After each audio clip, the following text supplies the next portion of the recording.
Hello everyone, नमस्कार सभी लोगों को। देखिए, आज हम लोग डिस्कस करने वाले हैं एएमसीआरई के जो मैथ के क्वेश्चंस पूछे गए हैं वो सारे के सारे। ठीक है, तो ये जो सीरीज आपकी चल रही है जिसमें हम नॉन टेक्निकल पोर्शन डिस्कस कर रहे हैं, ऑलरेडी आपका जीएस का, स्टैटिक जीके का और कंप्यूटर की क्लासेस हो चुकी हैं।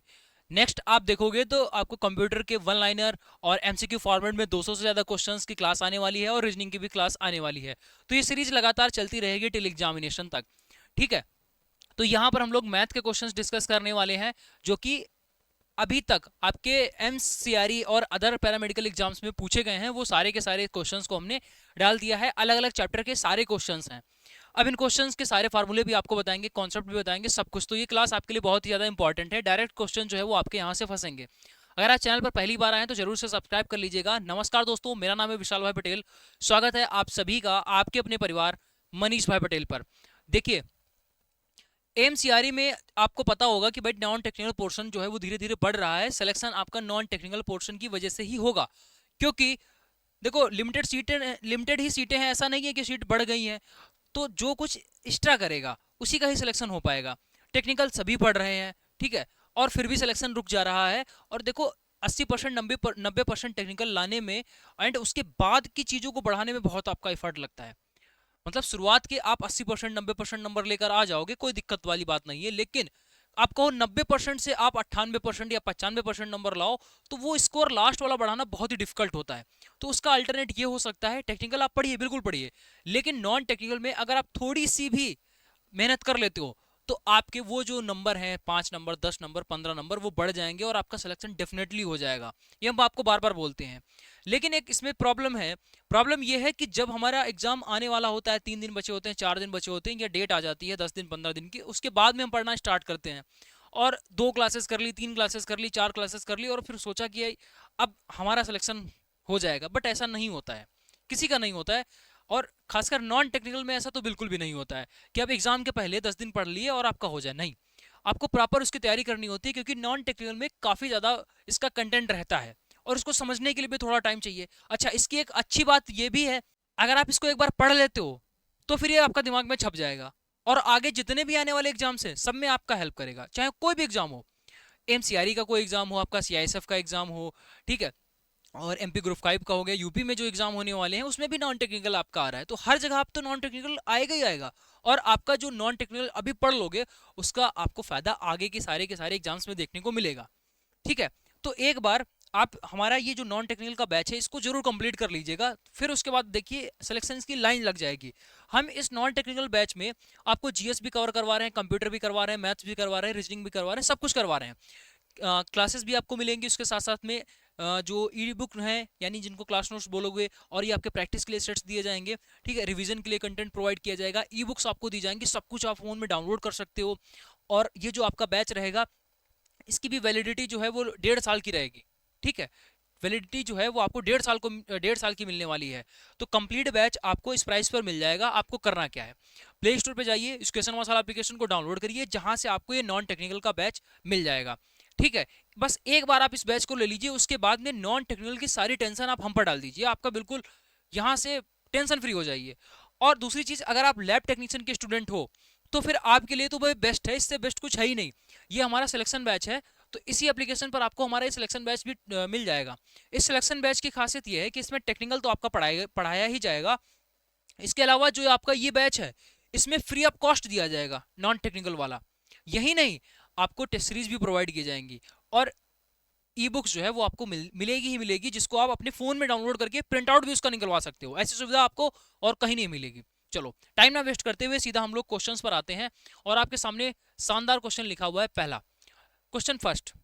ठीक है, तो 10,000 रुपए की एक राशि है, 12% वार्षिक ब्याज की दर से 5 वर्ष का जो साधारण ब्याज है वो आपको यहाँ पर बताना है। सभी लोगों को पता है कि अगर हमें इंटरेस्ट निकालना होता है तो हम मूलधन यानी पी, रेट यानी कि आर, समय यानी कि टी की गुणा करके अगर हम 100 से भाग कर देते हैं तो ये हमारे पास में फार्मूला निकल कर आ जाता है। किसका? इंटरेस्ट, साधारण ब्याज का फार्मूला ये हमारे पास में आ जाता है। चलो, सीधा हम लोग यहाँ पर वैल्यू पुट करेंगे। कितना है? पी का मान 10,000। रेट कितना दे रखा है भाई? रेट दे रखा है 12। टाइम कितना दे रखा है? 5। और ये बटे में जो है वो आपका कितना हो जाएगा? 100। तो डबल जीरो से आपका डबल जीरो खत्म हो गया, 12 पंचे 60 गुणा 100 कितना हो जाएगा 6000। कितना हो जाएगा 6000। तो ये 6000 जो है वो यहाँ पर राइट आंसर इसका बनेगा 6000। ब्याज कितना होगा, ब्याज कितना हो जाएगा भाई 6000 हो जाएगा। बात क्लियर है, आसान सा प्रश्न था, इसमें आपको दिक्कत नहीं आई होगी। चलिए आगे बात करते हैं अगले क्वेश्चन की।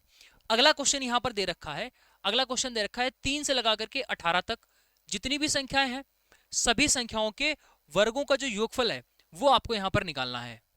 ठीक है, तो इसका मतलब क्या है, मतलब यह है कि जो आपके पास में 3 है, 3 से लगा करके 18 तक सभी संख्या हैं, इनका आप स्क्वायर लिखेंगे, जैसे 3 का स्क्वायर, 4 का स्क्वायर, 5 का स्क्वायर, ऐसे करते करते सभी का स्क्वायर आपको लिखना है और सबको जोड़कर जो भी आंसर है वो आपको बताना है, जोड़कर जो आंसर है वो आपको बताना है।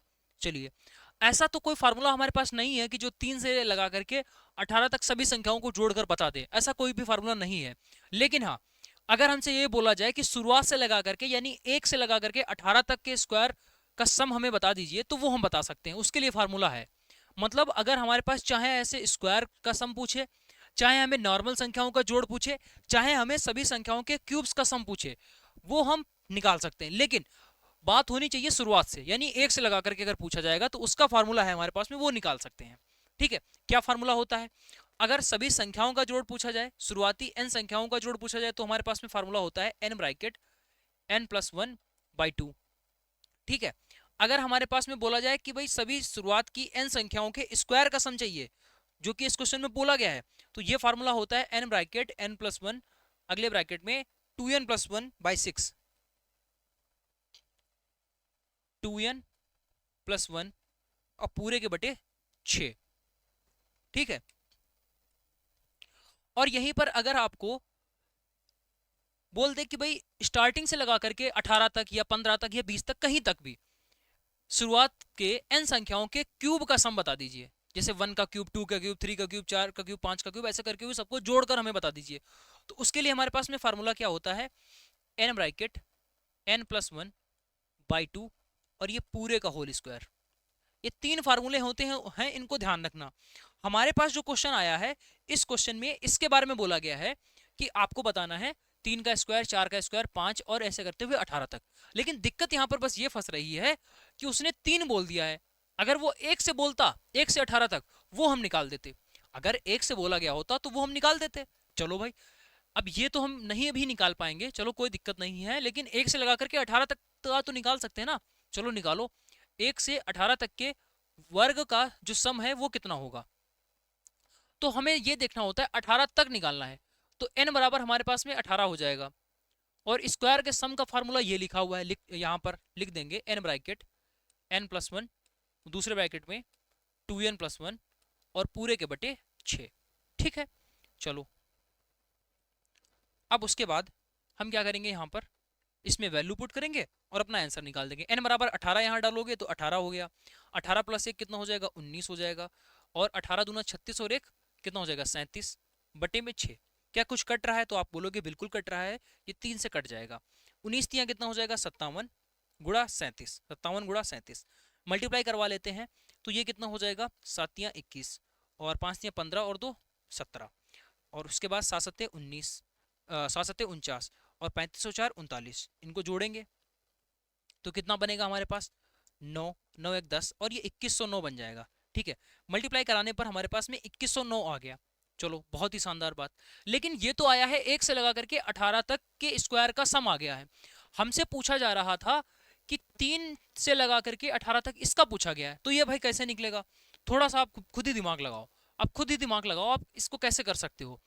अगर हम यहाँ पर देखें, अगर हम इस क्वेश्चन में अपनी मर्जी से 1 का स्क्वायर और 2 का स्क्वायर बढ़ा दें, अगर हम इसे अपनी मर्जी से इतना बढ़ा देते हैं, तो इस पूरे की वैल्यू हमने निकाल दी है 2109, लेकिन हमें सिर्फ इतना ही तो चाहिए, सिर्फ हमें इतना ही तो चाहिए। तो अगर पूरे की वैल्यू है 2109 और हमने एक्स्ट्रा इतना बढ़ाया है, कितना बढ़ाया है 2 का स्क्वायर 4 + 1 कितना 5, भाई पूरा जो है वो 2109 है, हमें सिर्फ इतना चाहिए। तो ये जो हमने एक्स्ट्रा बढ़ाया है, इसको हम अगर हम घटा दें, जो कि 5 के बराबर है, भाई ये तो 5 ही तो है, तो अगर हम इसमें से 5 घटा दें, तो ये क्या हमारे पास में 2104 नहीं बन जाएगा, और क्या हमारे पास में यही आंसर नहीं हो गया। समझो इस बात को बहुत ही ध्यानपूर्वक, अगर एक बार नहीं समझ में आया तो इसको दोबारा से देखिए और अच्छे तरीके से समझिए। ठीक है, चलिए आगे बढ़ते हैं। अगला क्वेश्चन देखिए यहाँ पर क्या दे रखा है। इसमें आपको बताना है कि सबसे छोटी संख्या कौन सी है। हम बार बार आपको बोलते हैं कि हमें जब भी फ्रैक्शन वाला क्वेश्चन फंस जाए तो हमें वहां पर क्रॉस वाला कॉन्सेप्ट लगाना है। ऑलरेडी पिछली क्लासेस में हम आपको बता चुके हैं। क्रॉस वाला कॉन्सेप्ट ये होता है, कोई दो संख्या पकड़ लीजिए और उनमें गुणा करवा दीजिए, उनमें गुणा करवा दीजिए, हमें पता चल जाएगा कि बड़ी कौन है छोटी कौन है। क्वेश्चन में यहाँ पर बोल रहा है सबसे छोटी वाली पकड़िए। तो देखो, जब हम दो संख्याएं पकड़ेंगे उसमें से एक छोटी होगी एक बड़ी होगी, तो बड़ी संख्या को हटा दो, छोटी पकड़ लो।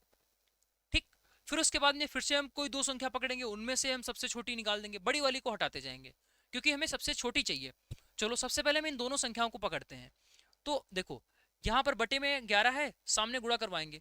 11 गुणे 13 कितना होता है 143, ऊपर लिख दिया।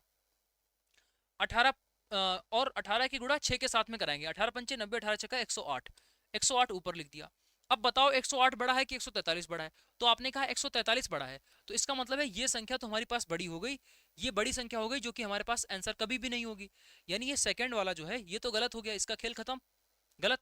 ठीक है, चलो आगे बढ़ते हैं। ये प्रोसेस इन दोनों में फॉलो करते हैं। अच्छा, एक बात और आपको पता होनी चाहिए कि अगर कोई संख्या का हर समान हो जाए, हर अगर समान हो जाए तो अंश छोटा संख्या छोटी, अंश बड़ा तो संख्या बड़ी। यहाँ पे 36 लिखा हुआ है, यहाँ पर 6 लिखा हुआ है, तो अगर हम ऊपर नीचे दोनों में 6 से गुणा करवा दें तो यहाँ भी 36 हो गया, यहाँ भी 36 हो गया। यहाँ देखो 19 है और यहाँ पे लिखा हुआ है 30, यहाँ 19 है, यहाँ पे लिखा हुआ है 30। तो इसका मतलब ये हुआ कि ये वाली संख्या जो है वो बड़ी हो जाएगी, और बड़ी तो हमें चाहिए नहीं, इसका मतलब है ये संख्या गलत। हमने सिर्फ दो तरीके बताए, या तो हम क्रॉस से कर लेंगे, या तो हम क्रॉस से कर लेंगे, या फिर हर को बराबर कर देंगे, हर को बराबर कर देंगे। ठीक है, चलो ये दो संख्या तो खत्म हो गई। अब ये संख्या बची है, ये देखो, ये और ये, इन तीनों में हम देखते हैं कौन बड़ा कौन छोटा है। अच्छा, पहली वाली संख्या और आखिरी वाली संख्या को अगर हम लोग ध्यान से देखें, 11 लिखा हुआ है, ये 22 लिखा हुआ है। तो अगर हम ऊपर 2 से गुणा करवा दें, नीचे भी 2 से गुणा करवा दें, तो ये देखो 22 बन गया, यहाँ पर भी 22 है, हर समान हो गया। हर समान हो जाता है तो कंपैरिजन काफी इजी हो जाता है। देखो ऊपर 15 है, यहाँ 12 है, तो 15 ये हो गया, 12 ये हो गया, कौन बड़ा है? तो आपने कहा ये बड़ा है, और ये अगर बड़ा है तो इसका मतलब है ये गलत हो गया। यानी कि हमें तो छोटा वाला चाहिए था ना, हमें तो छोटा वाला चाहिए। चलो, अब तीन संख्याएं हमारे पास में डिलीट हो चुकी, क्यों? क्योंकि वो बड़ी थी, हमें सबसे छोटा चाहिए था। तो अब आप यहाँ पर देखिए, 19/36 है, उसके बाद में आपका 6/11 है। 6/11 और 19/36, इन दोनों में कौन बड़ा है? 36 का कितना हो जाएगा 216, और 11 और 19 की गुणा करवाओगे तो ये कितना हो जाएगा 9 10 209। बोलो कौन सा इसमें बड़ा है? बड़ा चाहिए कि छोटा चाहिए? तो आपने कहा भाई छोटा वाला चाहिए, तो छोटा तो 209 है ना, तो सबसे छोटी संख्या कौन सी हो जाएगी? 19/36। देखो हमारे पास करने के इसके बहुत सारे तरीके हैं, हर एक तरीके को सिखाना उतना जरूरी नहीं है आपके एग्जाम के पॉइंट ऑफ व्यू से। हमें सिर्फ आपके एग्जाम में आंसर दिलवाना है, सीधी सी बात यह है। और इसका सिलेबस इतना छोटा नहीं है कि हम एक एक चीज को समझाने के लिए 10-10 8-8 तरीके अप्लाई करें। अच्छा, हम ये कर सकते हैं कि इसमें जो सबसे बेस्ट तरीका हो सकता है हम वही बताएं, और एक ही तरीका हम ऐसा बताएं जिससे सारे के सारे क्वेश्चंस बनते चले जाएं। तो हमने ये जो तरीका आपको बताया है कि क्रॉस मल्टीप्लाई करवा लीजिए, इसके साथ साथ में अगर हर बराबर हो जाए तो डायरेक्टली आप कंपैरिजन करवा दीजिए। तो ये दो तरीके से आपका आंसर हमेशा बनेगा, हर क्वेश्चन में बन जाएगा। समझ गए? चलिए आगे बढ़ते हैं। अगला क्वेश्चन दे रखा है, यदि एक चतुर्भुज के कोणों का जो अनुपात है, एक चतुर्भुज होगा, चतुर्भुज किस तरीके से? ऐसे, ठीक है, ये हमारे पास में एक चतुर्भुज दे रखा है, इसके कोण होंगे ये अंदर के कोण, ये कोण, ठीक है। इन सभी कोणों की जो है माप दे रखी है 3, 5, 9 अनुपात 13, यानी अनुपात में दे रखा है। और हमसे पूछ रहा है कि सबसे बड़ा वाला जो कोण है वो आप बता दीजिए। सबसे बड़ा कोण हमसे पूछ रहा है। हमने एक बात बोली थी कि जब भी आपके पास कहीं पर भी कैसे भी क्वेश्चन में अनुपात आ जाए और अनुपात हटता है तो सभी के साथ में x जरूर चिपका दिया करो, ठीक है। तो 3:5 है, तो अनुपात हटेगा तो ये 3x बन गया, ये 5x बन गया, ठीक है, ये 9x बन गया, और ये आपका 13x बन गया। बात क्लियर हो गई? एक बात आपको और ध्यान रखनी है कि त्रिभुज के सभी अंतःकोणों का जो योगफल होता है वो 180 अंश होता है, और अगर चतुर्भुज दे रखा हो, चतुर्भुज के सभी कोणों का जो योगफल होता है वो 360 डिग्री होता है। अगर आपके पास में पंचभुज आ जाए, पंचभुज के सभी अंतःकोणों का योगफल कितना होता है? 540 होता है, ठीक है। तो ये बातें ध्यान रखनी है, दो ही पूछा जाता है, या तो त्रिभुज पूछा जाएगा या तो चतुर्भुज पूछा जाएगा, बस इसके अलावा नहीं पूछा जाता है, तो उसकी कोई बात ही नहीं करेंगे। ठीक है, बाकी आप याद कर सकते हो। चलो, अगर ये हमें पता है कि त्रिभुज के सभी अंतःकोणों का योगफल 180 है, चतुर्भुज के सभी अंतःकोणों का योगफल 360 है, यानी जितने भी कोण हैं सबका योग कर देंगे तो 360 के बराबर हो जाएगा। और सारे कोण, यानी 4 ही कोण होते हैं, सारे कोण हमारे पास में दे रखे हैं, अगर हम इन सभी को जोड़ दें तो ये संख्या जो है वो 360 के बराबर आ जानी चाहिए। बिल्कुल, जोड़ दो भाई, 5 3 8, 9 8 17, 17 और 13 कितना हो जाएगा, 17 13 हो जाएगा 30, यानी 30x बराबर 360, तो x बराबर कितना हो जाएगा 12। क्या ये 12 हमारा आंसर होगा? नहीं, 12 आंसर नहीं होगा, हमें कोण देखने हैं ना, हमें कोण चाहिए। देखो, जब हमने इसमें से हटाया था, रेशियो हटाया था, तो एक कोण हमारा बना था कितना 3x, एक कोण कितना बना था 5x, एक कोण बना था कितना 9x, और एक कोण कितना बना था 13x। तो हमसे पूछा जा रहा है यहाँ पर कि सबसे बड़ा वाला कोण बता दीजिए। तो आप इनमें देखो सबसे बड़ा कौन है, 3 बड़ा है, 5 बड़ा है, 9 बड़ा है कि 13 बड़ा है? तो आपने कहा 13 वाला बड़ा है, तो हम 13x की वैल्यू निकाल देंगे। तो 13 और x कितना आया है 12, तो 13 गुणे 12 यानी कि आप बोलोगे 256, 256 सॉरी 156। ठीक है, कितना हो जाएगा 156, 156, यानी कि सी वाला ऑप्शन करेक्ट है। देखो, हर बार मल्टीप्लाई नहीं करना होता है, यूनिट डिजिट से आप काम चला सकते हो। यहाँ पर 3 है, यहाँ पर 2 है, तो हम सिर्फ 3 और 2 की गुणा करवाएंगे, 3 और 2 की गुणा करवाएंगे, तो लास्ट में हमारे पास जो आंसर होगा उसमें भी 6 आएगा। 3 गुणा 2 कितना होता है 6, लास्ट में 6 आना चाहिए, और लास्ट में 6 जो है वो सिर्फ इसी में है, तो यही आंसर हो गया, गुणा आपको नहीं करवानी। ठीक, चलिए आगे बढ़ते हैं।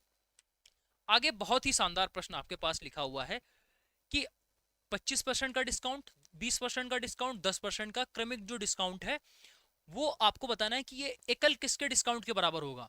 यानी 3 अलग अलग डिस्काउंट जो आप दे रहे हैं वो ना देकर इसके इक्विवेलेंट कोई एक आप बड़ा सा डिस्काउंट दे दीजिए, ये बताना है। देखो, एक छोटी सी स्ट्रेटेजी बताते हैं। जब भी आप मॉल वगैरह में जाते हो तो वहां पर लिखा होता है कि भाई 20% प्लस 10% एक्स्ट्रा डिस्काउंट। तो कभी आपने ये दिमाग लगाया है कि वो इस बात को ऐसे भी तो बोल सकता है कि भाई लो 30% डिस्काउंट ले लो?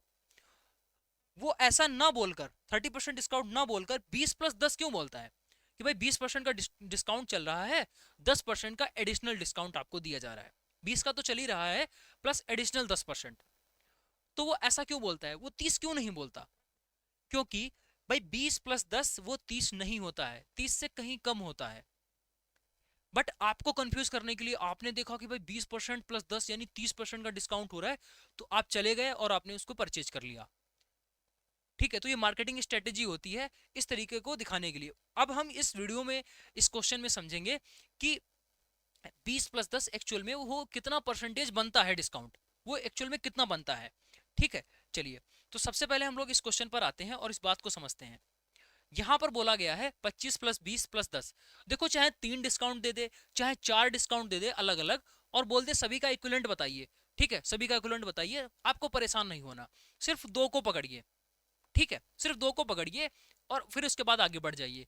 जब 2 डिस्काउंट के लिए हमारे पास में एक फार्मूला होता है, बस वो फार्मूला ध्यान रखना है, इंपॉर्टेंट फार्मूला है, उसको नहीं भूलना है, और उसी के दम पर ही आपके पास आंसर आता है। देखो फार्मूला क्या है, a plus B minus A B बटे 100। ये 2 डिस्काउंट का जो है वो 2 डिस्काउंट का इफेक्टिव होता है। ठीक है, कोई 2 डिस्काउंट अगर आपको प्रोवाइड कर रहा है तो ये उसका क्या हो जाएगा, इफेक्टिव हो जाएगा।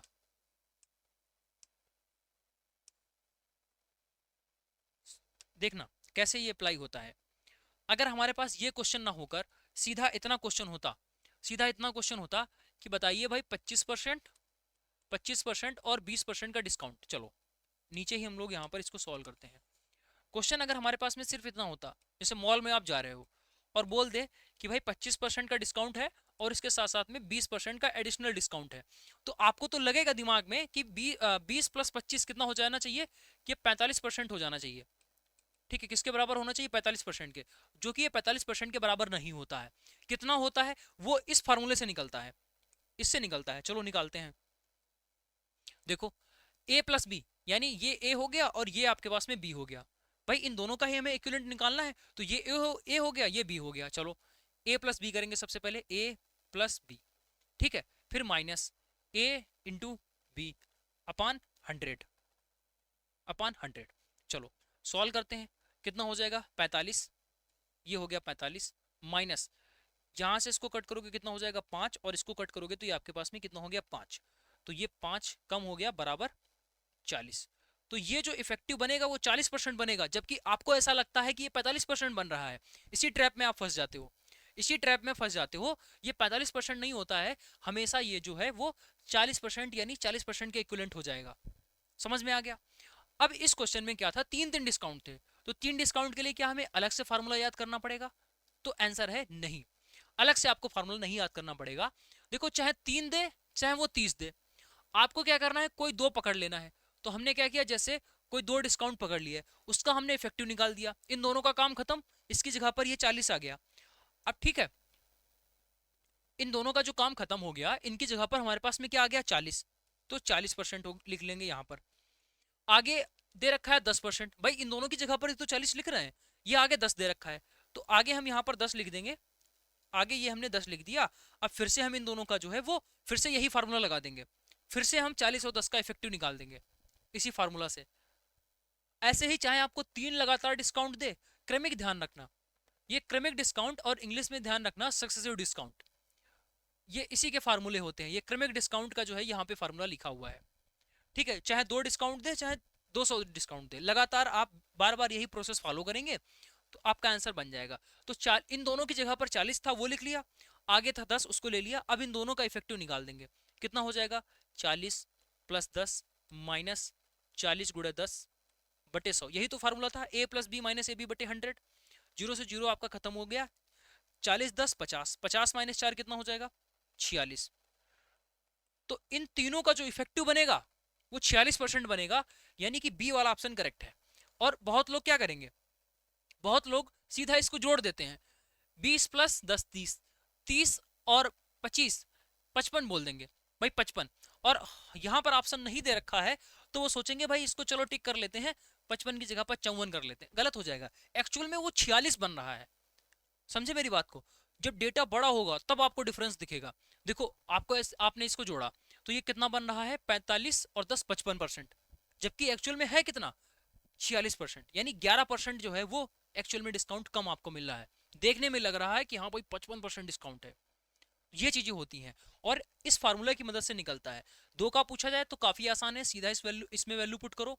2 से ज्यादा का पूछ रहा है तब भी आपको परेशान नहीं होना है, कोई 2 में फार्मूला लगाओ, उस 2 की जगह पर सिंगल वाला चिपका दो और बचे वाले के साथ में फिर से फार्मूला लगा दो।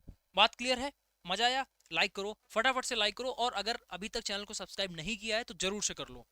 बार बार बोल रहे हैं, आगे जितने अपकमिंग एग्जाम्स हैं उसके लिए नॉन टेक्निकल ऐसा आपका तैयार करवा देंगे कि आपको नॉन टेक्निकल में बिल्कुल भी 1% की दिक्कत नहीं आएगी। जब आप एग्जाम में बैठोगे तब याद करोगे सब कुछ पढ़ा हुआ है और सारी चीजें एकदम स्मूथ तरीके से हो जा रही हैं। आप खुद मैसेज करोगे कि सर नॉन टेक्निकल आज मजा आ गया एग्जाम देकर, और सिलेक्शन जब आपका होगा तब भी आप मैसेज करोगे भाई आप नॉन टेक्निकल की वजह से जो है हमारा सिलेक्शन हो गया। तो सीधा आपको एक बार नॉन टेक्निकल हमारे कहने से भाई एक बार आप कंप्लीट बैच को कर लो, ठीक है, देन उसके बाद फिर आप हमसे बात करना। अभी ये मत सोचो कि भाई अभी एग्जाम है और थोड़े दिन पढ़ लेते हैं, 5 दिन 10 दिन 15 दिन, तो ये कोई चूरन थोड़ी है 10 दिन में 5 दिन में हो जाएगा। नहीं, थोड़ा सा इसमें आपको टाइम देना पड़ेगा, 1-2 महीने आपको लग के इसमें टाइम देना पड़ेगा, तब जाकर चीजें जो है वो इंप्रूव होंगी, ठीक है।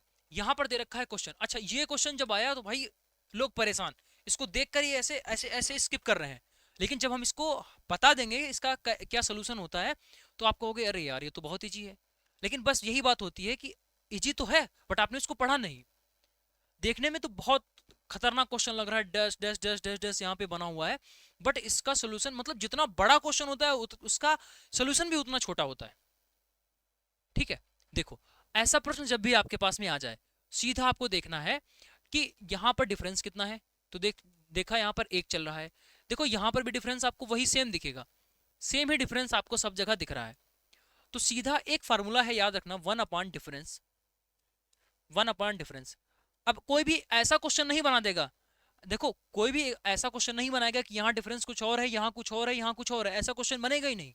क्वेश्चन वही बनते हैं जिनका कोई आधार होता है, जो सॉल्व होने के लायक है। ऐसा नहीं कुछ भी आप उठाकर क्वेश्चन बना दो, नहीं, क्वेश्चन बनाने का एक पैटर्न होता है, ऐसा नहीं कि मन में जो भी आया वो उठा दिया, हमने जब बोल दिया कि यहाँ पर इसका डिफरेंस सभी का डिफरेंस सेम होगा, तो अब ये मत बोलना कि सर अगर इसमें डिफरेंस इसका अलग हो जाए उसका अलग हो जाए तो क्वेश्चन नहीं बनेगा। ठीक है, फिक्स पैटर्न के क्वेश्चंस होते हैं कि भाई ऐसे ही बनेगा तब ऐसे ही सॉल्व होगा। तो 1 अपान डिफरेंस ब्रैकेट आपके पास 1 अपान फर्स्ट टर्म माइनस 1 अपान लास्ट टर्म, और ये आपका इस तरीके से हो गया। अब इसको ध्यान रखना है, ये आपका एज ए फार्मूला है, ये आपका क्या है, फार्मूला है। इसमें बस जो है वो वैल्यू पुट करनी है। देखिए हमने बता दिया डिफरेंस अभी में सेम रहेगा, 5 में से 1 का डिफरेंस 1 है, देखो 6 और 7 में 1 का डिफरेंस, 7 और 8 में 1 का डिफरेंस, सब जगह देखोगे डिफरेंस सेम ही मिलेगा। चलो डिफरेंस यहाँ पर वही चिपका देते हैं, बटे 1 अपान फर्स्ट टर्म। फर्स्ट की जगह पर देखो फर्स्ट टर्म क्या है, पहला वाला पद तो ये लिखा हुआ है, लेकिन इसमें भी जो पहला है ये आपका होता है फर्स्ट टर्म, ये होता है जो है फर्स्ट टर्म। और जो लास्ट टर्म है, लास्ट का भी लास्ट जो है ये बनता है लास्ट टर्म। देखो सिर्फ 3 बातों से आंसर आपका निकलेगा। पहले हमें चेक करना है डिफरेंस कितना है, फिर चेक करना है फर्स्ट टर्म कितना है, और फिर चेक करना है लास्ट टर्म कितना है। मतलब 3 चीज हमने देखी और हमारे पास आंसर बन जाएगा। देखना भी, देखो डिफरेंस जो था सभी में 1 चल रहा था, तो हमने यहाँ पर इसी फार्मूले में 1 अपान डिफरेंस की जगह पर हमने ये डिफरेंस 1 लिख दिया, फिर ब्रैकेट लगाया 1 अपान फर्स्ट टर्म अभी बताया कितना है 5 है, तो 1/5, माइनस का साइन है माइनस लगा दिया, 1 था 1 लिख दिया, बटे लास्ट टर्म, तो लास्ट में हमने क्या बताया ये 25 होगा, तो बटे में 25 लिख दिया। लो भाई सॉल्व कर लो, अब क्या बचा, कुछ भी नहीं बचा।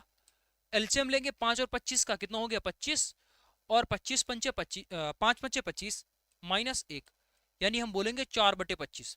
कितना हो गया 4/25। क्या आंसर है, अच्छा आंसर तो उसमें दे रखे हैं पॉइंट में, भाग कर लो, 1/25 0.4, ये आपका हो जाएगा 1.6 हो गया 0.16। ऑप्शंस की बात करें तो ऑप्शन नंबर ए वाला जो है वो करेक्ट हो गया। देखो कितना आसान प्रश्न, कितना आसान प्रश्न, ये तो फार्मूला है, बस एक लाइन में सॉल्व हो गया।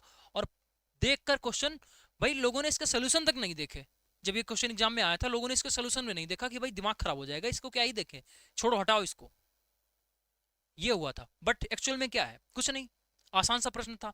चलो एक आपको फिर से बता रहे हैं, जैसे 1/2 × 3 प्लस 1/2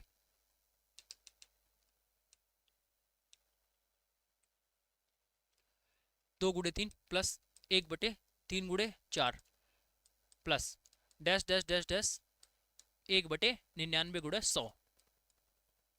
क्या ये कर लोगे, तो आपका जवाब आना चाहिए भाई बिल्कुल कर लेंगे। डिफरेंस कितना है 1, क्या सब जगह चेक करना है, नहीं, क्योंकि फिक्स पैटर्न का क्वेश्चन है वही होगा। तो 1/1 हो गया ब्रैकेट 1 अपान, पहला पद यहाँ पर क्या हो जाएगा, पहला पद हो गया 2, तो 1/2 माइनस 1 अपान लास्ट टर्म यहाँ पर कितना हो जाएगा 100, बटे में कर देंगे 100, बस सॉल्व कर लेंगे, कितना हो गया एलसीएम कर लेंगे 100 हो गया। ठीक है, तो 100 में से यहाँ पर हो गया 50, यहाँ पर 1, कितना बन गया 49/100, कितना बन गया 49/100, आपका क्वेश्चन बन गया। मजा आ गई, चलो आगे बढ़ते हैं। अगला क्वेश्चन देखते हैं, वह छोटी से छोटी संख्या बताइए, वह छोटी से छोटी संख्या बताइए जिसे 3500 में जोड़े जाने पर, अच्छा इस बात को हम लोग बाद में कंसिडर करेंगे, वह छोटी से छोटी संख्या बताइए जिसे 12, 49, 56 और 63 से पूरी तरीके से भाग किया जा सके। मतलब एक ऐसी हमें संख्या पकड़कर लानी है जो 42, 49, 56 और 63 से पूरी तरीके से विभाजित हो। छोटी से छोटी संख्या चाहिए तो हम सीधा एलसीएम निकाल देंगे। सीधा किसका एलसीएम निकालेंगे, इन्हीं संख्याओं का, 42 का, ठीक है 42, 49, 56 और 63, इसका एलसीएम निकालेंगे। देखो जब भी एलसीएम निकालने को आपको दे दिया जाए और कहीं पर अगर आपको पहाड़ा दिखे यानी टेबल दिख जाए, इन्हीं में देखो ये टेबल लिखा हुआ है ना, 7 42, 7 49, 7 56, 97, 63, तो ये टेबल लिखा हुआ है, सीक्वेंस कुछ भी हो सकता है। अगर वो टेबल ही है किसी एक संख्या का, तो सीधा आप क्या करोगे, इसको ब्रेक करके लिख दो, 7 6 42, 7 7 49, 7 8 56, 7 9 63, ठीक है, इसको ऐसे ब्रेक करके आप लिख दिया करो। तो जब आप इसको ब्रेक करके ऐसे लिख दोगे, उसके बाद में एलसीएम लिखना थोड़ा सा इजी हो जाता है। तो हम क्या करेंगे, एलसीएम में जो ये आपने लिखा है, देखो 7 यहाँ पर भी है, किसका टेबल चल रहा है, 7 का टेबल चल रहा है, तो एलसीएम में आप 7 चिपका दीजिए, एलसीएम में 7 चिपका दिए, चिपका दो और बाकी जगह जो 7 है उसको हटा दो, क्योंकि इसको तो हमने एलसीएम में लिख ही दिया है।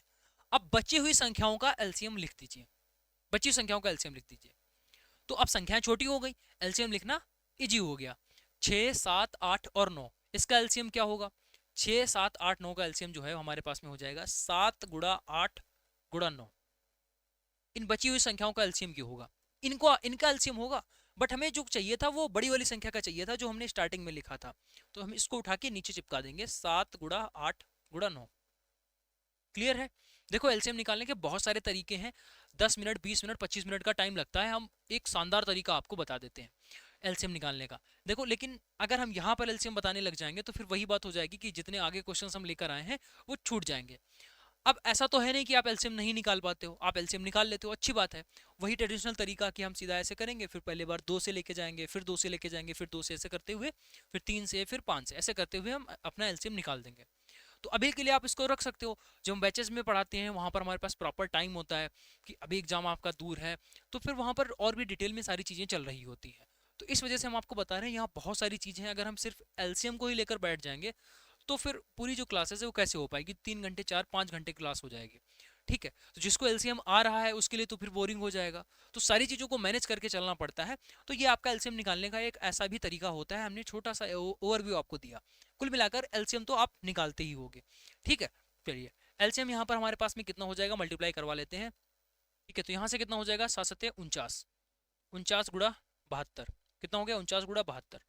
तो अगर हम यहाँ पर देखें 9 7 63, 6 7 चौक 28 और 6 कितना हो जाएगा 34, और 9 दूनी 18, 4 दूनी 8 1 9, तो ये हो गया 8 9 3 12, ये 3528 कितना बन गया 3528।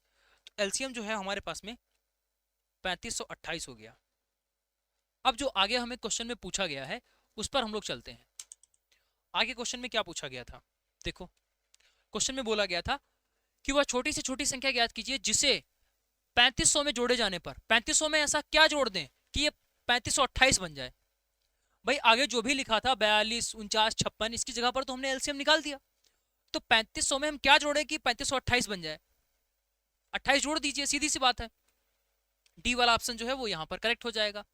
ठीक है, निम्न में से कौन सी भिन्न जो है वो अवरोही क्रम में है। चलो ये वाला जो क्वेश्चन है वो आपको देते हैं, कमेंट करके बताइएगा कि ए सही है बी सही है कौन सा सही है। देखो तरीका हमने क्या बताया, अगर सिर्फ और सिर्फ आप यहाँ पर क्रॉस मल्टीप्लाई वाला कॉन्सेप्ट अप्लाई करोगे आपका पूरा क्वेश्चन सॉल्व हो जाएगा। बट ये है कि हर एक ऑप्शन को आपको चेक करना पड़ेगा, ऐसा नहीं है कि आप इसको स्किप कर दो, नहीं, ये क्वेश्चन आपके लिए दे रहे हैं, कमेंट करके इसका आंसर जरूर हमें बताइएगा कि ए सही है बी सही है सी सही है या फिर डी सही है। ठीक है, अगर इतनी मेहनत हम यहाँ पर कर रहे हैं तो थोड़ी सी मेहनत आपको भी करनी पड़ेगी। हमें पता है आपने सिर्फ वीडियो चलाकर देख लिया, आप कॉन्सेप्ट देख रहे हो और अपना खुद से कुछ एफर्ट नहीं डाल रहे हो, तो ये करने के लिए हम अब की बार आज आपको सिंपल क्वेश्चन नहीं दे रहे हैं, है तो सिंपल ही क्वेश्चन, ऐसा नहीं कि बहुत डिफिकल्ट है, बट इसमें आपको पेन उठाना पड़ेगा और थोड़ा टाइम भी लगाना पड़ेगा क्योंकि सारे ऑप्शंस आपको चेक करने हैं। तो इस वजह से ये क्वेश्चन का आंसर आप लोग कमेंट बॉक्स में जरूर बताइएगा। अब जितने कमेंट आएंगे वो दिखाएगा कि आप इस एग्जाम को लेकर कितना सीरियस हैं। ठीक है, बहुत अच्छी बात और बड़ी बात हमने बोल दी है कि आपका जो सही आंसर है, कितने लोग इस आंसर पर रिएक्ट कर रहे हो, ये चीज आपको दिखेगा कि आप कितना सीरियस हो, कितना सिंसियर हो अपने एग्जामिनेशन के लिए। ठीक है, तो ये किसी दूसरे को दिखाने के लिए नहीं है, ये सिर्फ आपको और खुद को दिखाने के लिए है। ठीक है, चलिए आगे बढ़ते हैं। बस यही थोड़ी बोलना होता है कि अरे मेरा इस बार हो जाए, मेरा इस बार सिलेक्शन हो जाए, बस मेहनत भी तो करनी पड़ती है। अगला क्वेश्चन दे रखा है 2 + √5 माइनस बटे 2 - √5। देखो ये क्वेश्चन है, इसमें कोई तुक्केबाजी नहीं चलती है कि भाई कुछ भी तुक्का लगा दें, कहीं से भी इसको सॉल्व करने लगे और हमारे पास आंसर बन जाए, नहीं। जब भी बटे में अंडर रूट आता है तो उस अंडर रूट को हटाने का तरीका होता है, हटाने का तरीका होता है जिसको बोला जाता है परिमेयकरण, परिमेयकरण जिसको बोला जाता है रेशनलाइजेशन। ठीक है, क्या बोलते हैं, परिमेयकरण बोलते हैं।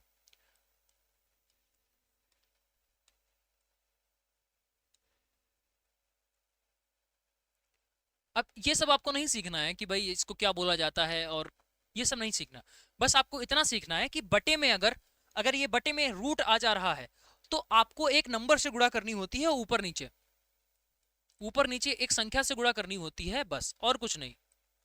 और वो संख्या कौन है, जो बटे में दे रखा है जो बटे में दे रखा है वही संख्या से आपको गुणा करनी है। बटे में क्या दे रखा है, 2 माइनस रूट 5, तो इसी संख्या से आपको ऊपर नीचे गुणा करनी है। अब आप बोल रहे होगे कि भाई इसी संख्या से ऊपर नीचे गुणा करनी है, इसका क्या मतलब हुआ?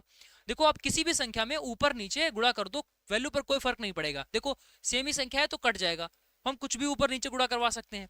लेकिन जब भी हम परिमेयकरण करवाते हैं, परिमेयकरण से क्या होता है, जो आपका बटे में रूट होता है वो हट जाता है। बटे में रूट था, हमें परिमेयकरण करना पड़ा। भाई बटे में रूट था, इस वजह से हमें क्या करना पड़ेगा, परिमेयकरण यानी रेशनलाइजेशन करना पड़ेगा। ठीक है, अब उसके लिए फिर आपको क्या करना पड़ेगा, बटे में जो भी है यानी अंश, सॉरी हर में जो भी है आपका, डिनोमिनेटर में जो भी है उससे आप गुणा करवा दो। लेकिन एक बात ध्यान रखनी है, अगर आपका यहाँ माइनस का साइन है तो फिर आपको यहाँ प्लस कर देना है। अगर यहाँ प्लस किया है तो ऊपर भी प्लस करना है। यानी जो हर में है वही से तो ऊपर नीचे गुणा करवानी है, लेकिन साइन बदल कर। प्लस का साइन है तो माइनस करना है, माइनस का साइन है तो प्लस।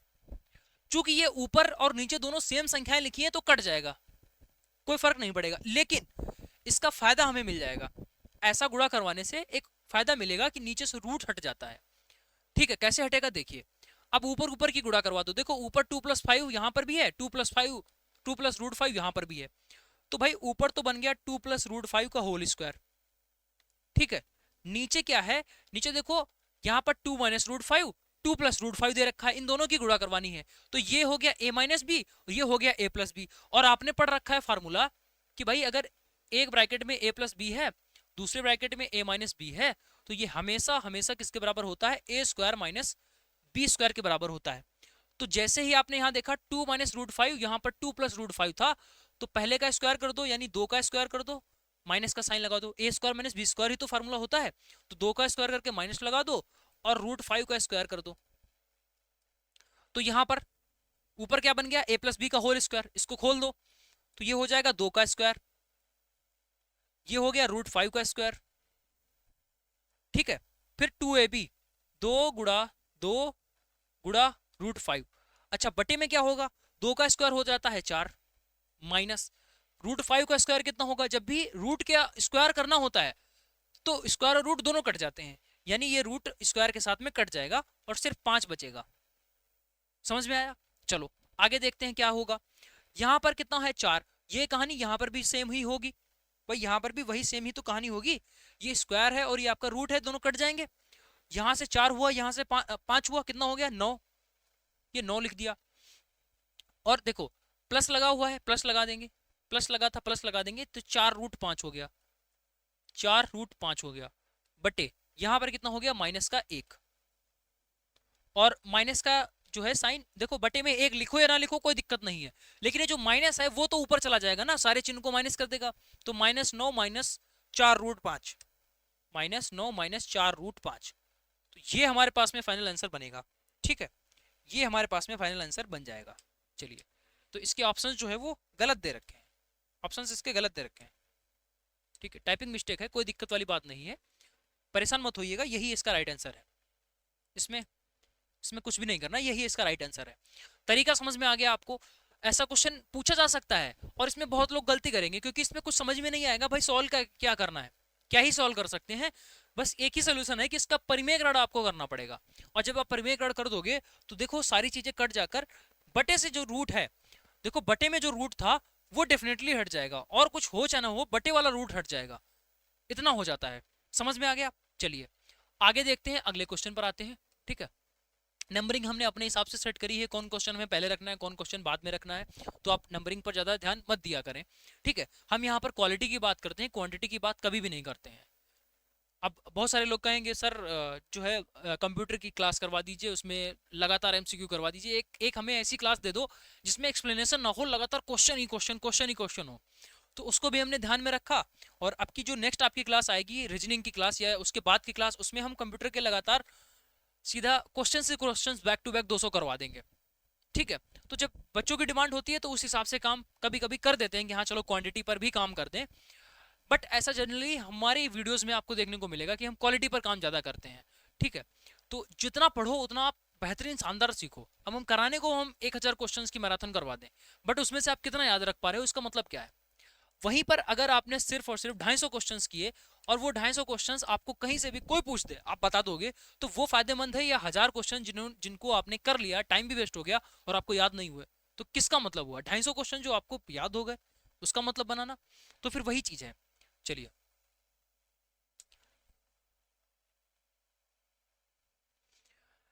पी और क्यू, जब भी हम कुछ एक्स्ट्रा चीजें आपको बताने लगा करें तो फिर आप क्वेश्चन को जरूर है साथ में साथ सॉल्व करते रहा करो। पी और क्यू की आयु क्रमशः 50 वर्ष है और 40 वर्ष है। 50 वर्ष है, 40 वर्ष है। कितने समय पहले इनकी आयु 3:2 के अनुपात में थी? हमें नहीं पता। हमें नहीं पता भाई कितने वर्ष पहले इनकी आयु में ऐसा था, तो हम बोल देंगे x वर्ष पहले। x वर्ष पहले। जब अनुपात का ऐसा क्वेश्चन आता है तो हमें क्या करना होता है? अनुपात ही निकाल देना होता है। भाई देखो, अनुपात लास्ट में बोल रहा है तो हम क्या करेंगे? P और Q का अनुपात निकालेंगे। P और Q का अनुपात निकालोगे, देखो यही तो बोल रहा है कितने वर्ष पहले उनकी, यानी उन दोनों की आयु का जो अनुपात था वो 3:2 है। आज की आयु का अनुपात नहीं पूछ रहा है हमसे, आज की आयु का अनुपात नहीं पूछ रहा है, पहले की पूछ रहा है। कब की नहीं पता, तो हमने कहा x वर्ष पहले। चलो अगर हम x वर्ष पहले की बात करते हैं, x वर्ष पहले की बात करते हैं, तो ये क्या 50 माइनस x वर्ष के होंगे? और इनकी बात करें तो ये जो है x वर्ष पहले क्या 40 माइनस x साल की होंगी। जैसे आज अगर हमारी एज, ठीक है, आज अगर एज हमारी मान लेते हैं 50 साल की है, ठीक है, 50 साल की है, या मान लेते हैं 45 एज है, तो एक साल पहले एज हमारी कितनी होगी? भाई अगर आज 40 साल की एज है हमारी, तो एक साल पहले एज कितनी होगी? 39। तो हमने क्या किया? 40 में से एक ही तो घटाया। तो वैसे ही अगर x साल पहले हमें किसी की एज चाहिए तो हम उसमें से x घटा देंगे। 2 साल पहले की एज अगर आपको चाहिए तो आप 2 साल घटा दीजिए, ठीक है। तो उसमें से हम 50 इसमें से कर दिया और इसमें से भी x घटा दिया। अब बोल रहा है कि इतने साल पहले दोनों की आयु में अनुपात इतना था, तो इसकी आयु कितनी है? 50 माइनस का x। अब इन दोनों में अनुपात ले लेते हैं। जब भी अनुपात आपको लेना होता है तो आप बटे में करके रख लीजिए। देखो इन दोनों में अनुपात लोगे, इस इनका और इनका, इन दोनों का जो अनुपात आप लोगे इस तरीके से अनुपात ले लेंगे, और यही अनुपात जो है वो 3/2 के बराबर है। ये तो क्वेश्चन में था। अच्छा, यानी ये अनुपात और ये अनुपात बराबर हैं, तो अनुपात बराबर कैसे सॉल्व करोगे? तो इन दोनों को अनुपात जब भी हटता है तो ये आप इसको ऐसे बटे में करके लिख सकते हो, बराबर वो भी आपका बटे में हो जाएगा। 3:2 यानी 3/2। ये इसका अनुपात है, यानी आप इसको ऐसे भी लिख सकते हो। 3:2 है तो उसको आप 3/2 भी लिख सकते हो, ठीक है। चलिए, इसके अलावा एक और हमने बताया था कि अगर आपको अलग अलग वैल्यू चाहिए तो आप दोनों के साथ में x चिपका दीजिए, लेकिन इसके साथ साथ में आप इसको 3/2 इस फॉर्मेट में भी लिख सकते हो। हमें अपनी रिक्वायरमेंट होती है हमें कैसा चाहिए। पिछले वाले में देखो हमने जब चतुर्भुज वाला क्वेश्चन किया था तो अनुपात हटा ही दिया था, तो हम इसको 3x और 2x करके लिख ले रहे थे। यहाँ पर हमने इसको बटे में करके लिख लिया। चलो इसको सॉल्व करना इजी हो गया। अब हम क्रॉस मल्टीप्लाई करवा देंगे। यहाँ से कितना हो जाएगा? 100 माइनस 2x बराबर 120 माइनस 3x, और ये 2x उधर जाएगा, या 3x को इधर लेके आएंगे तो ये प्लस का x हो गया, और ये x बराबर कितना हो गया? 20। x बराबर 20, यानी 20 साल पहले, यानी कि 20 साल पहले जब आप देखोगे तो इन दोनों की आयु का जो अनुपात है वो 3:2 हो जाएगा, ठीक है। चलिए, एक शानदार प्रश्न, एक बहुत ही शानदार प्रश्न। देखो क्या बोला गया है। पाइप और टंकी वाले जो क्वेश्चन है आपके एग्जाम्स में लगातार पूछे जाते हैं, ठीक है। क्वेश्चन क्या दे रखा है? एक पाइप ए है और बी है। एक टैंक को क्रमशः 7 घंटे में और 10 घंटे में भर सकता है। मतलब एक हमारे पास में पाइप ए है, एक पाइप हमारे पास में बी है। ये जो है वो 7 घंटे में फिल कर सकता है, बी जो है वो 10 घंटे में फिल कर सकता है। जबकि पाइप सी जो है वो 14 घंटे में खाली कर सकता है। अच्छा, सी वाला जो पाइप है वो 14 घंटे में इसको खाली कर सकता है। बहुत सही। अब बोल रहे हैं यहाँ पर सारे पाइप एक साथ शुरू किए जाते हैं तो टंकी भरने में कितना टाइम लगेगा। मतलब 2 पाइप जो है वो पानी भर रहे हैं और एक पाइप खाली भी कर रहा है। अच्छा, खाली करने वाला ज्यादा टाइम लगाता है, तो इसका मतलब है कोई एक पॉइंट ऐसा भी आएगा जब टंकी भर चुकी होगी, ठीक है। चलिए, अब वही चीज हमें यहाँ पर फाइंड आउट करनी है। सिर्फ आप इसमें एक बात ध्यान रखा करो, आपके चाहे इनलेट वाले हों चाहे आउटलेट वाले पाइप हों, चाहे मतलब टंकी भरने वाला पाइप हो चाहे टंकी खाली करने वाला पाइप हो, सारे जितने भी हो सभी को लिख लिया करो। सबको लिख लेने के बाद में देखो ये 7 घंटे में भरता है, ये 10 घंटे में भरता है और ये आपका 14 घंटे में भरता है। तो इन तीनों का एलसीएम निकाला करो। तो जो आपका एलसीएम होगा, सबसे पहले एलसीएम निकालो इन तीनों का, 7, 10 और 14। देखो 7 और 14 का एलसीएम कितना हो जाएगा, 14। 14 और 10 का कितना हो जाएगा, 70। तो ये 70 हमारे पास में एलसीएम हो गया। जो हमारा एलसीएम होता है वही हमारे पास में क्या होता है, ये टंकी की कैपेसिटी आ जाती है कि हम मान लेते हैं सपोज टंकी जो है वो 70 लीटर की है। क्या यहाँ पर कहीं पर भी दे रखा है ना कि एक टैंक कितना है, 500 लीटर का टैंक है, 700 लीटर टैंक है, 800 लीटर टैंक, कहीं नहीं दे रखा।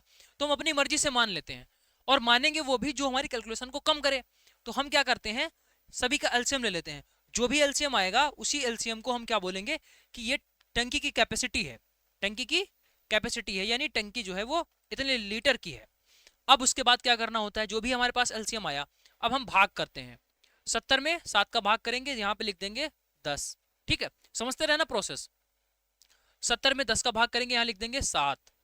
फिर यहाँ पर 70 में 14 का भाग करेंगे, यहाँ लिख देंगे 5। चलो अब ये क्या निकला है इसको समझो। ये जो 10 आया है ये ए की स्पीड है, ये 10 की स्पीड से जो है वो पानी भरता है। ये जो आया है ये बी की स्पीड है, ये जो बी जो है वो 7 की स्पीड से पानी भरता है। और यहां पर ये जो 5 आया है ये क्या है, ये 5 की स्पीड से टैंक खाली करता है। अब बोला गया है तीनों पाइप एक साथ खोल दिए जाएं। तीनों पाइप अगर एक साथ खोलोगे तो कहानी क्या होगी समझो, ये तो भरेगा ये भी भरेगा, तो इन दोनों को जोड़ दो क्योंकि ये दोनों पानी भर रहे हैं ना, आपका काम कर रहे हैं, तो ये जुड़ जाएंगे। जो पानी खाली करने वाला होता है वो भाई घट जाता है, क्योंकि ये तो खाली करेगा भाई, ये तो नुकसान कर रहा है। तो जितना आप देखो, ये सपोज मान लेते हैं पहला वाला पाइप 10 लीटर पानी लेकर आया, बी वाला पाइप जो है वो 7 लीटर पानी लेकर आया, और ये तो मक्कार आदमी इसने 5 लीटर पानी बहा दिया। तो इसका मतलब ये हो गया कि ये तो कम कर रहा है ना, तो इस वाले पाइप को माइनस करना पड़ेगा, क्योंकि ऊपर लिखा है ना सी टैंक जो है वो 14 घंटे में इसको खाली करता है। तो ये माइनस का 5। अब 7, 10 और 14 इसको आप नहीं प्लस माइनस करोगे क्योंकि ये टाइम दे रखा है ना, हम टाइम से यहाँ पर स्पीड निकालते हैं, स्पीड को जो है हम उसके बाद में माइनस करते हैं। चलो देखो अगर तीनों पाइप एक साथ खोले जाएंगे तो ये जुड़ेगा ये भी जुड़ेगा ये घट जाएगा, तो टोटल जो है वो 12 की स्पीड से पानी अब भरा जाएगा। मतलब कुछ भर रहा है पानी कुछ निकल रहा है, तो इफेक्टिव रूप से 12 की स्पीड आएगी। और हमें भरना कितना है, तो आप कहोगे 70 लीटर भरना है। अब आप ध्यान दिमाग लगाओ अपनी तरफ से सोचो कि अगर हमें 4 लीटर पानी भरना है, सॉरी अगर हमें देखो अगर हम 4 लीटर पानी भरते हैं एक बार में और हमें टोटल 40 लीटर पानी भरना है, समझो एक बार हम देखो हमारे पास में एक बड़ा टैंक रखा हुआ है, हम बाल्टी से नल से पानी लेके जाते हैं और हमारी बाल्टी 4 लीटर की है। अगर हम एक बार में 4 लीटर ले जा रहे हैं और हमारा अंदर जो घर के अंदर टैंक रखा है वो 40 लीटर का है, तो हमें कितनी बार पानी ले जाना होगा, 10 बार ले जाना होगा ना भाई। हर बार आप 4 लेके जा रहे हो, फिर 4 लेके जाओगे, फिर 4 लेके जाओगे, टैंक कब भरेगा, जब आप 10 बार पानी ले जाओगे। तो बेसिकली आपने क्या किया है, बड़ा जो आपके पास में टैंक था उसको छोटे वाले से डिवाइड किया है, तभी तो 10 आया है। यही तो प्रोसेस किया है, वही आपको यहां पर करना है। देखो 70 लीटर आपके पास में टोटल है और इफेक्टिव कितना पहुंच रहा है, 12 पहुंच रहा है, तो 70/12 कर दो, इजीली है। देखो ये कॉन्सेप्ट बताने से यहां पर आप चीजें समझ जाते हो कि अच्छा हाँ ऐसा क्यों किया गया। अगर डायरेक्टली 70/12 कर देते तो आपको दिक्कत होती कि भाई ये ऐसे कैसे कर दिया, बट यहां से आपको समझ में आ गया हाँ ये बात सही है कि ये 12 ले जा रहा है पानी एक बार में और इसको 70 लीटर पूरा फिल करना है, तो 70/12 इसको यहाँ पर टाइम लगने वाला है। ठीक है, तो हम इसको बोल सकते हैं, कट करेंगे तो कितना हो जाएगा 35 और ये 6, यानी 35/6। तो आप इसको बोलोगे 5 6 30 और 1 5 सही 1/6 पंचे 30 और 5 35, 5 सही 5/6 घंटे, 5 सही 5/6 घंटे, यानी कि डी वाला जो ऑप्शन है वो यहाँ पर करेक्ट हो जाएगा। बात क्लियर हो गई। शानदार सा प्रश्न है, बहुत तरीके के क्वेश्चंस इसमें बनेंगे, ये अपने आप में एक क्वेश्चन नहीं है, बहुत सारे क्वेश्चंस का मिश्रण है। चलो अगले क्वेश्चन पर आते हैं। अगला क्या दे रखा है, एक आयत की जो लंबाई है और जो चौड़ाई है उसका अनुपात 3:1 है, इसका जो परिमाप है वो 96 है, तो आपको बताना है आयत की लंबाई कितनी होगी। बहुत ही शानदार प्रश्न। हमने बार बार बोला है जब भी रेशियो दे रखा होता है तो सीधा आप x लगा दो, ये 3x हो गया और ये x हो गया। परिमाप की बात हो रही है वो भी किसके, आयत के, तो आयत का जो परिमाप होता है उसका फार्मूला होता है 2 ब्रैकेट लंबाई प्लस चौड़ाई, यही फार्मूला होता है। चलो अब हमारे पास लंबाई चौड़ाई लिखी हुई है, ये 3x है और x है, तो 2 ब्रैकेट कर लेंगे, ये 3x हो गया और ये आपका x हो गया। तो 2 ब्रैकेट 3x प्लस x कितना हो जाएगा 4x, और 4 दूना 8 कितना हो गया 8x। ये क्या हो गया, ये हमारे पास में परिमाप आ गया। लेकिन यही परिमाप 96 के बराबर भी तो दे रखा है, यानी जो परिमाप आपने निकाला है ये 96 के बराबर है, बराबर 96, यानी ये परिमाप जो है वो 96 के बराबर है। तो हम सीधा इसको ऐसे बोल सकते हैं 8x बराबर 96, x बराबर कितना हो जाएगा 12, x बराबर 12। अब क्या पूछा गया है आपसे, पूछा गया है आयत की लंबाई कितनी होगी। अच्छा एक बात बताओ, लंबाई हमेशा बड़ी होती है ना, लंबाई हमेशा बड़ी होगी, तो 3x लंबाई होगा कि x लंबाई होगी, तो आपने कहा भाई 3x लंबाई होगी, ये 3x लंबाई होगी, तो इसको निकाल देंगे भाई 3 गुणा x, x कितना है 12, तो 12 3 कितना हो जाएगा 36। यही हमारे पास में आंसर बन जाएगा सी वाला। बात क्लियर हो गई। चलिए अगले क्वेश्चन पर आते हैं। 6, 9 और x का एलसीएम 72 है, दिए गए विकल्पों में से कौन सा x का संभावित मान हो सकता है, ये आपको फाइंड आउट करना है। 6, 9 और x, देखो 6 है 9 है और x के बारे में नहीं पता है, लेकिन इसका जो एलसीएम आ रहा है वो क्वेश्चन में दे रखा है कि ये 72 है। आपको बताना है कि x की वैल्यू क्या हो सकती है, x की वैल्यू क्या हो सकती है ये आपको यहां पर बताना है। चलो दिमाग लगाओ, ये 72 होगा कैसे, 72 कैसे बनेगा। 72 को अगर आप ब्रेक करके देखो भाई एलसीएम कैसे बनता है 9 इंटू 8। एलसीएम कैसे बनता है, एलसीएम का जब भी आपके पास में निकालना होता है तो हमेशा हर एक संख्या से कुछ ना कुछ ले लिया जाता है, हर एक संख्या से मैक्सिमम पावर ली जाती है और कहीं पर कोई भी एक संख्या नहीं छूटती है एलसीएम में। अब आप ध्यान दो यहाँ 72 है, 72 का मतलब 9 गुणे 8 होता है, 9 तो आपको यहाँ दिख रहा होगा, लेकिन ये जो 8 है ये नहीं आपको दिख रहा है, ये जो 8 है ये आपको कहीं पर भी नहीं दिख रहा है। इसका मतलब है कि यहाँ पर 8 ही होना चाहिए, x की वैल्यू 8 होनी चाहिए, बट एक्चुअल में 8 है या नहीं हमें नहीं पता, लेकिन मिनिमम 8 8 8 तो होना ही चाहिए। इसका मतलब है कि 8 तो आपको रखना ही रखना है, लेकिन इसके साथ साथ में आप इसका मल्टीपल भी रख सकते हो, 16 भी रख सकते हो, 24 भी रख सकते हो, कुछ भी रख सकते हो, वो डिपेंड करेगा ऑप्शंस पर। देखो 18 तो बिल्कुल नहीं रख सकते हो। देखो ये चीज जो 8 आई है इसका मतलब है x की वैल्यू 8 का ही कोई पहाड़ा होना चाहिए, 8 का ही कोई पहाड़ा होना चाहिए। क्या 8 के पहाड़े में ये आता है गलत, 8 के पहाड़े में ये आता है गलत, 8 के पहाड़े में ये आता है गलत, यानी कि यही आपके पास सही होगा, 8 के पहाड़े में ये आता है। हालांकि इसका आंसर 8 पूछा जाता कि सबसे छोटी x की वैल्यू बताइए, तब तो हम यहाँ पर 8 लिख देते। अगर हमसे बोला गया होता कि x की सबसे छोटी वैल्यू बताइए तब तो हमारे पास आंसर 8 हो जाता, लेकिन उसमें ऐसा नहीं, यहाँ पर नहीं बोला है, बोला है कि निम्नलिखित ऑप्शंस में से बताइए संभावित मान। ये बोल रहा है ना संभावित मान आपको चाहिए, अगर पूछा जाता सबसे छोटी वैल्यू तब तो आंसर 8 हो जाता, लेकिन संभावित मान बोल रहा है, दैट्स वाई जो है यहाँ पर अब आपको 8 का टेबल पढ़ना पड़ेगा और उसी हिसाब से आपको आंसर यहाँ पर टिक करने होंगे। चलिए अगले क्वेश्चन पर आते हैं। अगला एक शानदार क्वेश्चन, 2 अंकों की संख्या में एक संख्या के अंकों का जो योगफल है वो 12 है, यानी 2 अंकों की कोई एक संख्या है, सपोज मान लेते हैं कि 42 है, या मान लेते हैं 36 है, या मान लेते हैं 72 है, कुछ भी संख्या है। तो ये बोल रहा है कि 2 अंकों वाली जो संख्या है ना उसके अंकों का योगफल 12 है। जैसे अगर ये संख्या है तो इसके अंकों का योगफल कितना है 4 + 2 6, ये अगर संख्या है तो इसके अंकों का योगफल कितना है 6 + 3 9, ये संख्या है तो इसके अंकों का योगफल कितना है 9। ऐसा यहाँ पर उसने दे रखा है कुछ कि संख्या जो है वो कुछ होगी, उसके दोनों अंकों का योगफल कितना है 12 है, ठीक है। इसके अंकों के स्थान आपस में बदलने पर जो नई संख्या आती है वो 18 अधिक है। मतलब बहुत ही शानदार प्रश्न है। कहने का मतलब है जैसे अगर आपके पास संख्या दे रखी है 36, तो इसके अगर आप अंक बदल दो, 6 को इधर कर दो, 3 को इधर कर दो, तो ये संख्या बन जाएगी 63। यही बोल रहा है कि पहले संख्या 36 थी अब हो गई है 63, तो कितना अधिक हो गया है, ऐसा ही कुछ डेटा दे रखा है। मतलब ऐसे आपको डिजिट बदलने हैं और जैसे डिजिट बदलते हो तो संख्या बड़ी या छोटी हो जाती है। वही चीज यहाँ पर बोल रहा है कि अंकों को आपस में बदलने पर जो नई संख्या है वो 18 अधिक हो जाती है। आपको बताना है वो संख्या कौन सी है। देखो ऐसे क्वेश्चंस को करने का बहुत ही शानदार तरीका है कि ऑप्शन से इसको कर दो।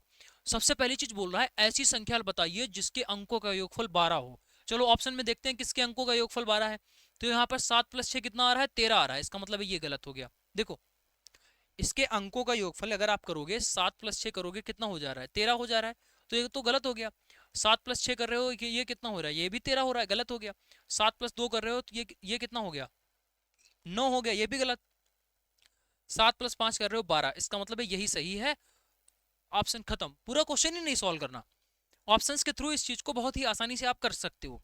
अच्छा, इसके अलावा एक और चीज आप यहाँ पर देखते हैं कि जैसे ही 57 लिखा हुआ है, तो 57 में जब आप संख्या के अंकों का स्थान बदलोगे, 57 से इसको 75 बनाओगे, तो देखो कितना बढ़ रहा है। तो आप कहोगे यहाँ पर ये 18 बढ़ रहा है, 18। और यही तो क्वेश्चन में दे रखा था। जैसे ही अंकों का स्थान बदलते हो, यानी 57 से आपने इसको 75 किया, 7 को आगे लेकर आए, 5 को पीछे लेकर गए, तो क्या ये 18 बढ़ रहा है? भाई यही तो इस क्वेश्चन में बोल रहा था, इसका मतलब है ये वाला बिल्कुल सही है। ऐसे क्वेश्चंस को हमेशा ऑप्शंस के थ्रू हम यहाँ पर करेंगे, ठीक है। और बाकी भी तरीके होते हैं जो आपको नेक्स्ट क्लास में बताएंगे, ठीक है। चलिए यहाँ पर देखते हैं अगला क्वेश्चन आपका क्या दे रखा है। 5 मैचेस जो है वो एक बैट्समैन द्वारा बनाए गए हैं, रनों का जो औसत है वो 125 है। 5 मैच है हमारे पास में कितने मैच हैं, 5। तो 1 + 2, ध्यान करो एक बात हमने आपको बोली थी कि अगर हमारे पास एवरेज हो जाए 3 और 4, 5, ठीक है। अगर हमारे पास एवरेज दे रखा हो और कितनी संख्याओं का एवरेज है, ये दोनों बातें अगर मालूम है, इन दोनों की जब हम गुणा कर देते हैं तो हमें जो है उस सभी संख्याओं का योगफल मिल जाता है। मतलब ये जहां पर 5 मैच हैं, तो पांचों मैचों के जो रन हैं, इनका योग क्या हमारे पास में एवरेज गुणा कितने हैं, 5 हैं, ये हो जाएगा कि नहीं हो जाएगा? ठीक है, बोलो बोलो भाई, 625। तो क्या हमें पांचों मैचों के जो रन है उनका योगफल मिल गया 625, एक ही बात से, एक ही लाइन से। अब आगे बढ़ेंगे। अब अभी हमें कुछ नहीं पता क्वेश्चन में क्या बोला गया है, क्या पूछा गया, बट हम एक लाइन पढ़ेंगे और इतना तो श्योर बता सकते हैं। आगे बढ़ेंगे। बोला गया पहले 2 मैचों का जो रनों का औसत है वो 150 है। पहले दो का मतलब बात को समझो। पहले 2 का अगर हमें योग निकालना हो तो क्या पहले 2 का योग निकाल सकते हैं? फिर से वही काम। देखो स्टार्टिंग के दो मैच हैं, 2 का एवरेज 150 है। तो अगर हम 150 में 2 की गुणा करवा दें, एवरेज में अगर हम नंबर की गुणा करवा देते हैं, तो क्या हमें उतनी संख्याओं का जोड़ मिल जाता है? यही तो बता रहे हैं ना आपको बार बार। इसी में इस वाले में भी हमने यही बात कही थी। तो ये कितना हो जाएगा, 300। यानी पहले दो मैचों के रनों का योगफल 300 हो गया। आगे बढ़ते हैं। बोल रहा है कि अंतिम दो मैच ये लास्ट वाले दो मैच हैं, उनके रनों का औसत 110 है। तो क्या हम लास्ट के 2 मैचों का जो जोड़ है वो लिख सकते हैं ना? यानी फोर्थ प्लस फिफ्थ, इसका जो एवरेज था वो कितना है, 110। और ये कितने मैच है, 2 मैच है, इनको गुणा कर देंगे तो क्या हमारे पास में लास्ट के 2 मैचों के रनों का जो जोड़ है वो आ जाएगा। ठीक, क्लियर। क्या हमसे पूछा गया है, तीसरे मैच में कितने रन बनाए, ये हमसे पूछा गया। चलो भाई, इन दोनों का योगफल कितना है, 300, यहां रख दो। और लास्ट के 2 हैं, इनका योगफल कितना है, तो आपने कहा 220, यहां रख दो। तीसरा हमें पता है, नहीं पता, तो तीसरा एज इट इज लिख लो। यही तो हमसे पूछा गया है। बराबर कितना दे रखा है, 625। क्या भाई इसको सॉल्व नहीं कर पाओगे? इस वाले को सॉल्व नहीं कर पाओगे? बिल्कुल कर लोगे। थर्ड वाले का कितना निकलेगा, इधर है 625, इधर 625 है, और ये 300 और 220 हो जाएगा 520 इधर माइनस का हो जाएगा। कितना हो जाएगा, माइनस का 500, माइनस का 520, कितना बनेगा, 105। कितना बन जाएगा, 105। ऑप्शन नंबर सी वाला जो है वो करेक्ट है। एवरेज के हर एक क्वेश्चंस में ज्यादातर यही भाषा रहती है। पीछे आपको जब हमने मैराथन करवाई थी तो वहां पर भी ये बात बोली थी कि ऐसे ही क्वेश्चन आते हैं, बट वहां का लेवल जो था थोड़ा सा इजी था। अब की बार 3 इक्वेशंस बन रही हैं, बट जो पहले वहां समझ चुका था उसके लिए ये चीज समझनी काफी इजी हो गई। लेकिन अगर आप डायरेक्टली इसको समझ रहे हो, थोड़ा सा आपके लिए डिफिकल्ट जरूर हो रहा होगा। इसलिए हम बार बार बोलते हैं कोई भी क्लास आप मिस मत करो। यहाँ पर बिल्कुल निचोड़ आपको प्रोवाइड कर रहे हैं, बिल्कुल क्रीम है ये। आप इसका घूट जो है आप पी जाओ और सीधा आपको एग्जाम में ये चीज देखने को मिल जाएगी। इस बात को आप समझना, जो मोस्ट रिपीटेड कॉन्सेप्ट है उसी कॉन्सेप्ट पर बेस्ड हम क्वेश्चंस आपको करवाते हैं। बस एग्जाम में बैठोगे तो आपको ये डेटा बदला हुआ मिलेगा। ये बैट्समैन की जगह पर कुछ सचिन तेंदुलकर दे देंगे या विराट कोहली दे देंगे, 5 की जगह पर 4 दे देंगे, 150 की जगह पर 120 दे देंगे। कॉन्सेप्ट वही लगेंगे, कुछ इसमें बदलेगा नहीं। ये अगला क्वेश्चन देखते हैं। यहाँ पर दे रखा है कि इकाई का अंक बताइए। इकाई का अंक, तो इकाई का अंक यहाँ पर बहुत ही शानदार प्रश्न लिखा हुआ है। इकाई का अंक जब भी हमें निकालना होता है तो हमें बाकी अंकों पर फोकस ही नहीं करना। सिर्फ हम यूनिट डिजिट पर ही फोकस करेंगे। यानी कि हम बोलेंगे यहाँ पर लिखा हुआ है, इसको हटा देंगे, 4 की पावर 102, यानी इसका भी इकाई का अंक ही देखेंगे, इसके आगे पीछे क्या है उससे में मतलब नहीं है। तो 4 की पावर 102 और यहाँ पे लिखा हुआ है प्लस 4 की पावर 103।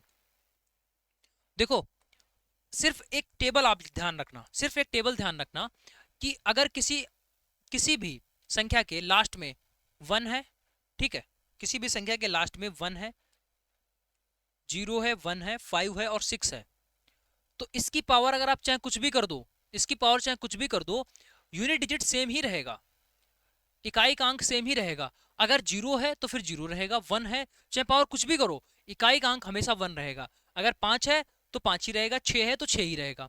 दूसरी चीज, अगर आपका 2, 3, 7, 8 ये आते हैं तो आपको क्या करना पड़ेगा, पावर में 4 की भाग करना पड़ेगा, पावर में 4 की भाग करके रिमाइंडर लिखना पड़ेगा।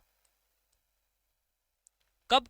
जब यूनिट प्लेस पर 2 आ जाए, 3 आ जाए, 7 आ जाए, 8 आ जाए, तब आपको जितनी बड़ी सी बड़ी पावर दे रखी होगी उसमें पावर में 4 का भाग देना पड़ेगा और रिमाइंडर जो भी होगा वो लिखना पड़ेगा, ठीक है। और अगर किसी भी संख्या में अगर यूनिट में 4 आ जाए, 5 आ जाए, तो वहां पर सिर्फ आपको, अगर इवन दे रखा है तो पावर को क्या लिख देना है, 2 लिख देना है, अगर ऑड है तो पावर को 1 लिख देना है, बस। ये बात, अगर ये जो तरीका है ये कहीं पर नहीं मिलेगा, किसी बुक में नहीं मिलेगा, किसी टीचर के द्वारा ये नहीं आपको बताया जाएगा, ये सिर्फ और सिर्फ हमने निकाला है यहाँ पर, ये इवन वाला और ऑड वाला, ठीक है। ये बात जो है वो आपको कहीं पर भी नहीं मिलेगी, ये चीज सिर्फ हमने यहाँ पर डिसाइड की है। ज्यादातर सभी लोग जो है पावर में 4 का भाग करके रिमाइंडर वाला कॉन्सेप्ट इसी में मर्ज कर देते हैं, बट हमने यहाँ पर ये निकाला है 4 और 9 का स्पेशल केस।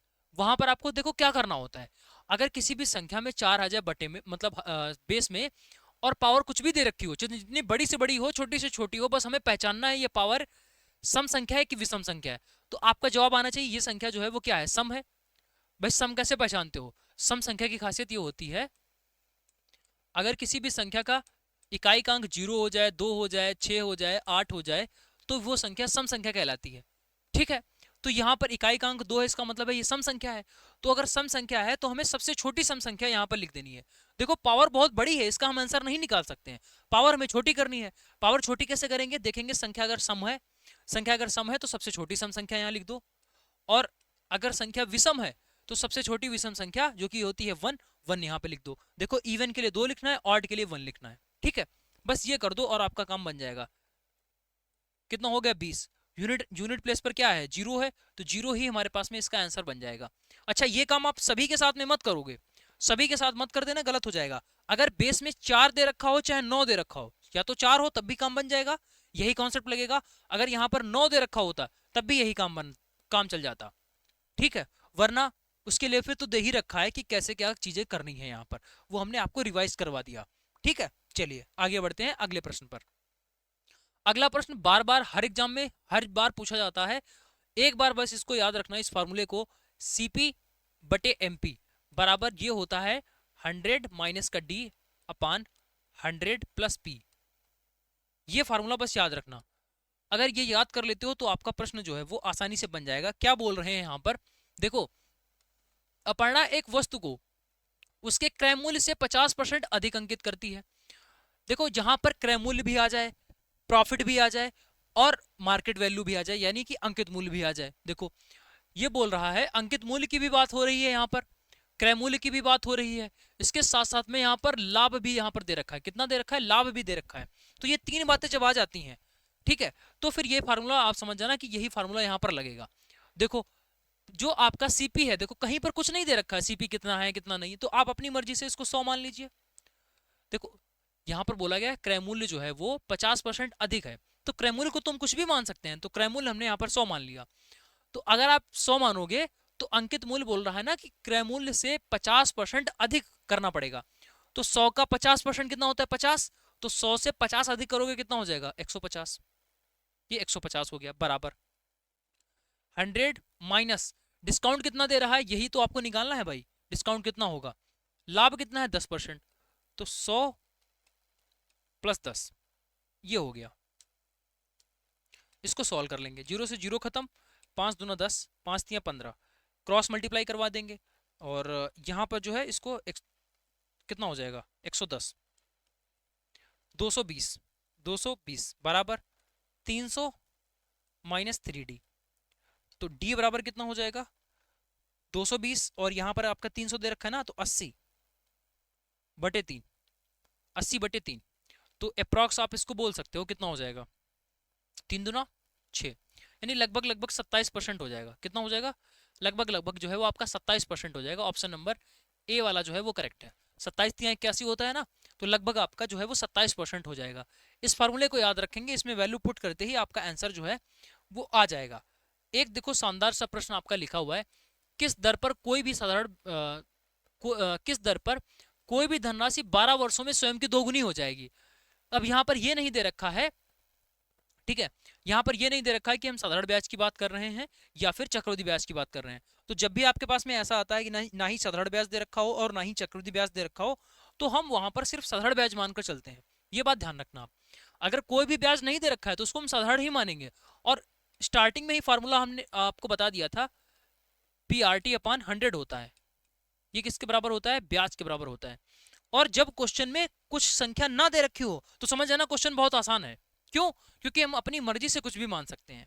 यहां पर बोला जा रहा है कि 12 वर्षों में, अच्छा टाइम तो हमें दिख रहा है साफ साफ, तो टाइम तो हमने यहाँ पर 20 ईयर लिख दिया, ठीक है, बहुत अच्छी बात है। बोल रहा है स्वयं की दोगुनी हो जाएगी, यानी अगर आप 1 रुपया लगाओगे, 1 रुपया लगाओगे तो कल को वो आपका 2 रुपया बन जाएगा। ये 1 रुपया आप लगा रहे हो, इसका मतलब है तो ये तो प्रिंसिपल हो गया, और 2 रुपया बन जाएगा, इसका मतलब क्या हुआ कि ये अमाउंट हो गया, यानी ब्याज 2 रुपया नहीं है। यही तो लोग गलती कर देते हैं। ब्याज यहां पर आपका 2 - 1 यानी 1 रुपये का ब्याज है, ये हो गया ब्याज। जैसे ब्याज का मतलब ये होता है कि कितना आपको मुनाफा हुआ। जैसे आप बैंक में 10 रुपए जमा करने गए, बैंक वाले ने आपको 12 रुपए वापस किए, तो 12 रुपए थोड़ी ब्याज हो गया, ब्याज तो आपका 2 ही रुपया हुआ ना, 10 तो आपके थे ही पहले से, बैंक आपको 2 मिला कर दे रही है, तो जो बैंक अपनी तरफ से मिलाती है वही तो ब्याज होता है। तो यहाँ पर ब्याज 1 रुपया हो जाएगा, यानी 1 रुपए का, इसने बोला है ना कि स्वयं की डबल हो जाती है, तो 1 का डबल हो गया, लेकिन आपको फायदा कितना मिला, फायदा तो आपको 2 - 1 यानी 1 ही रुपए का तो फायदा मिला। और ब्याज ही तो यहाँ पर दे रखा है, तो ब्याज यहाँ पर 1 कर देंगे। प्रिंसिपल कितना है, 1 ही रुपया, भाई प्रिंसिपल आपका 1 ही रुपया है। रेट हमें नहीं पता है, टाइम की बात हो रही है, तो टाइम कितना हो जाएगा यहाँ पर 12/100। इसको सॉल्व करेंगे तो 3 4 3 12 और ये 25, ठीक है, तो रेट बराबर कितना हो जाएगा 25/3, 25/3%, 25/3% इसका राइट आंसर हो जाएगा, यानी सी वाला जो ऑप्शन है वो यहाँ पर करेक्ट हो गया। ठीक है, क्लास कैसी लगी कमेंट करके जरूर बताइएगा। और एक बार आपको फिर से याद दिला दें कि अगर आपको सिलेक्शन चाहिए, अगर आपको सिलेक्शन चाहिए तो हमारा ये नॉन टेक्निकल बैच जरूर आप ज्वाइन कर लीजिएगा। सारे सब्जेक्ट इसमें आपको मिल जाएंगे, जीएस भी है, कंप्यूटर भी है, मैथ्स भी है, रीजनिंग भी है, कंप्यूटर वगैरह की जो आपको यहाँ तक कि ई बुक्स भी प्रोवाइड की जाएंगी, जिसको आपको देखकर भाई मजा आ जाएगा। मतलब नोट्स भी ऐसे बने होंगे कि भाई देखोगे तो आपको लगेगा हाँ भाई अब पढ़ लेते हैं, नोट्स खुद बोलेगा कि यार हमें पढ़ लो। वो ऐसा नहीं है कि कुछ भी चीटे टांगे जैसा कुछ लिख दिया है, ना देखने का मन कर रहा है, ना पढ़ने का मन कर रहा है, ना समझ में आ रहा है, ऐसा कुछ नहीं। कलरफुल फॉर्मेट में सारी चीजें आपको मिलेंगी, जैसा कि आप पीपीटी देख रहे होगे, जीएस की भी हमने करवाई, स्टैटिक जीके भी की करवाई, तो कैसा कलरफुल फॉर्मेट में और जो कंप्यूटराइज पूरा टेक्स्ट है वो सब कुछ यहाँ पर आपको प्रोवाइड किया जा रहा है, ताकि जब आप पढ़ो तो आपको लगे कि हाँ कुछ पढ़ रहे हैं, थोड़ा आपका इंटरेस्ट बने। तो ये सारी चीजें आपको इसी बैच में मिलेंगी। मैथ्स भी आपका होगा, रीजनिंग भी कंप्लीट करवाई जाएगी। तो अभी ऑफर भी चल रहा है, इस प्राइस पर आप इसको ज्वाइन कर लीजिएगा। इसके अलावा लैब टेक्नीशियन वाले स्टूडेंट के लिए तो भाई बिल्कुल चांदी ही चांदी है। तो सीधी सी बात है, प्ले स्टोर पे जाइए, इस क्वेश्चन मसाला एप्लीकेशन को डाउनलोड करिए, आपको यहाँ पर सिलेक्शन बैच मिलेगा। इस सिलेक्शन बैच जो सिर्फ लैब टेक्नीशियन वालों के लिए है, जिसमें टेक्निकल, नॉन टेक्निकल और टेस्ट सीरीज सब कुछ प्रोवाइड किया गया है। तो कैसी लगी क्लास कमेंट करके जरूर बताइएगा, और अपने 3-4 दोस्तों में ये जरूर शेयर करिए कि भाई यहाँ पर नॉन टेक्निकल की क्लासेस चलती हैं। और ऐसे ही क्लासेस आती रहेंगी, ज़्यादा से ज़्यादा आप इसको शेयर करेंगे और लाइक करेंगे। जो क्वेश्चन हमने दिया है उसका आंसर आप कमेंट करके जरूर बताइएगा। और इसी के साथ ही हम अपनी बात को यहीं पर ख़त्म करते हैं, मिलते हैं नेक्स्ट क्लास में, तब तक के लिए जय हिंद।